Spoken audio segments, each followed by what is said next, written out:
If you want to grow a business to 7 figures, there are really only 5 things that you can change. And you've probably heard running ads, hiring more salespeople, change your offer, open a new location, do more social media, whatever. Because every single one of these, the good news is that they fall into these 5 categories. And once you actually understand them, growing a business becomes a lot less mysterious. And what we're going to be doing today is building a business from scratch, and I'll show you how each one of these different levers that you can pull will take it all the way to $1 million. Let's just build our starter business here. Every month, this business will receive the following. And this helps us kind of illustrate how we can make our business get to 7 figures. They get 1,000 people who see their stuff. And out of those 1,000 people, let's say that around 5% of them actually buy it. And in this case, that leaves us with about 50 customers. 50 customers. And each one, let's say, is buying something that's worth $500 each. So this business right now, pulling in around 25K. Pretty simple stuff. So what ends up happening time and time again, once the business, maybe like you, says, hey, we really want to grow, they usually almost always start with the first and most common lever, traffic. Or basically, you can think about this as how many people actually have seen your stuff, whether it was in an ad or social content and an in-person event. Every single time, this is the number one thing that people almost immediately think about. And if instead, for instance, we went from 1,000 people to 2,000 people, and our numbers started to just stay the same exactly through, revenue doubles. So we go from 25K to 50K. Simple enough. So that's going to be things like advertising, SEO, social media, your cold outreach, your referrals, networking, partnerships. They're all different tactics, but they all have the same job. Get more potential buyers into the machine. And traffic is important, but here's the mistake I really want to drill down, because a lot of businesses act like this is the only way to grow. They say like, oh, we need more leads, we need more customers, we need more eyeballs. Maybe, but before spending another dollar getting more people, we really want to understand what happens when we look at number 2. And number 2 is going to be our conversion. Because when we actually look at who's buying our stuff, if we can convert more of them, then instead of finding another person, what if we just got really better at converting the people we already have? So let's say we have our 5% metric here. For example, we still have 1,000 people who are seeing this. We still have 1,000 people, and at 5%, we're getting 50 customers out of there. If we were to just say make a small tweak to our process, could be something like our sales script, could be something like our website, our follow-up, the proof, the guarantee, our messaging, and suddenly we get that to say 7%. Now all of a sudden I'm getting 70 people who want to buy my stuff, or actually are buying it, I should say.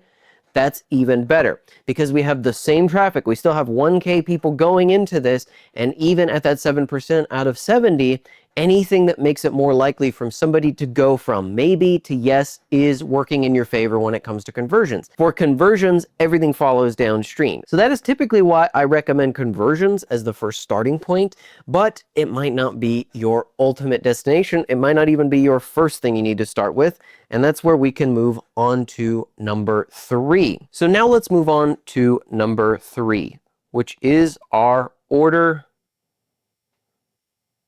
value.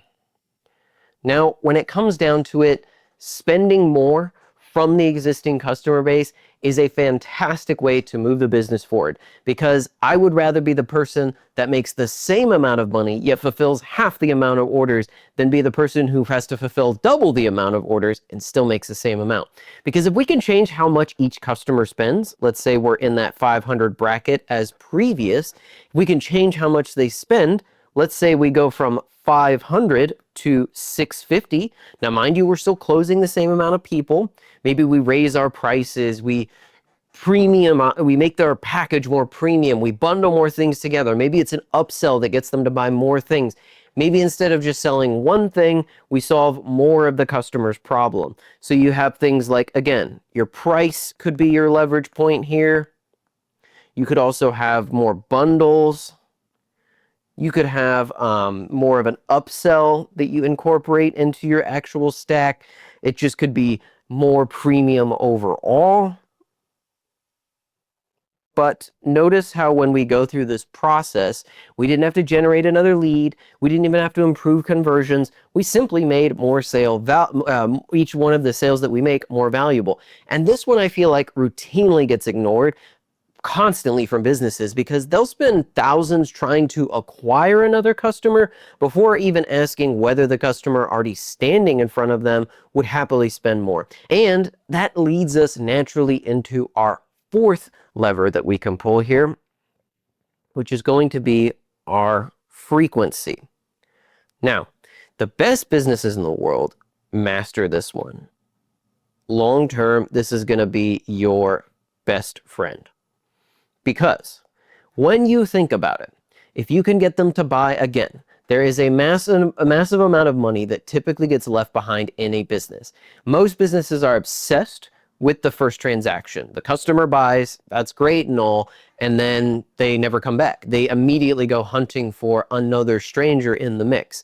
You've already done the most expensive part. They know you now, they trusted you, they literally gave you money, so why are you not focused on getting them to buy more frequently? That's things like email, reactivation, everybody's favorite, a subscription, maintenance, replenishment, loyalty programs, additional services, whatever makes sense for your business type. Because if you can get the purchase frequency up, then ultimately you spend less over a longer period of time to make more money. And I don't just mean less money, but I mean less effort in general. Think about it like a restaurant. They want you to become a regular because they want you to come back next week because they don't have to convince somebody to try their food again. A dentist is going to get you to come back in 6 months. A software company is going to keep getting you to buy monthly. A service business is going to find the next problem that they can solve and sell you to that. It's the same customer, but more purchases. And then we want to now transition into our final lever here. And this is typically where almost everybody does this in reverse. And this is why number 5 is a little different. Because eventually you get really good at the first 4. You have traffic, people convert, the economics work, customers spend enough for you to reinvest in the business, and they come back, and you're asking yourself, now what? But the biggest thing ultimately is that a working business needs to duplicate that whenever they've started to get really good at the existing elements into something else. You want to figure out how you can expand. So if we're at this stage, it's assumed that the other 4 levers are already working predictably. And I would highly encourage you to make sure that those are in place before you expand to a new outlet. When you want to take the machine somewhere else, because the business is now realizing that it has this working box here, and this could be your flavor of whatever is working for your business. Maybe you're crushing it at Facebook ads. Maybe your cold calling team is killing it. Maybe you're just putting up good old-fashioned print banners. Something out there is working and you can say, all right, this traffic is this conversion and this is how much they order, and all these things just make sense. A service business as well enters a new city. A company serving dentists realize it can also solve the same problem for veterinarians.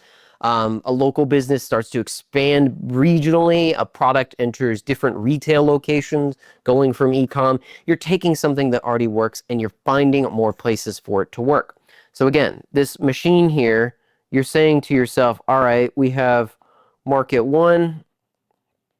So now we're going to expand this into 2 and 3 and 4. And those might be different outlets. But notice the order. You're not using expansion to escape a broken business. You are not using something that is unproven and trying to prove it somewhere else. Because if your offer sucks in Seattle, Portland isn't going to save you. And expansion multiplies what's already there. So you have to prove the machine works before you can replicate it. And that's basically the entire game. Because if you think about all the stuff that people have told you that you need to grow your business, it falls into one of these 5 categories, and just one of them to start with is going to give you the highest amount of leverage and return on investment of your time and money. Your only goal at this point is to determine which one of these is your bottleneck right now. It's going to be the same thing. So anytime somebody says that like you need this new idea that they're bringing to the table, there's one question you should ask. Which lever is going to move everything? If nobody can answer that, why are you doing it? And this is what I would actually do if I owned your business today. I would say, let's not go home and try and improve all 5 of these at once. That's not the point. What I would do is I would look at our business and I would ask which one of these things is holding us back. Do we genuinely need more people seeing us? Or are plenty of people seeing us and nobody's buying? Are people buying, but they're spending almost nothing, therefore the business can't maintain profitability? Or are the customers buying once and then just disappearing? Or have we built something that works extremely well, but we're just limited at selling it in this tiny market that we are in right now? And the important question isn't which one sounds exciting or fun or like a high dopamine distraction. It's the one that's currently stopping you from growing. And if you don't know which one that is, I have built a free tool. The link is in the description and the pinned comment. If you plug your business into it and you answer a few questions, it'll help you identify which one of these bottlenecks that is currently holding your business back and what you should be focusing on.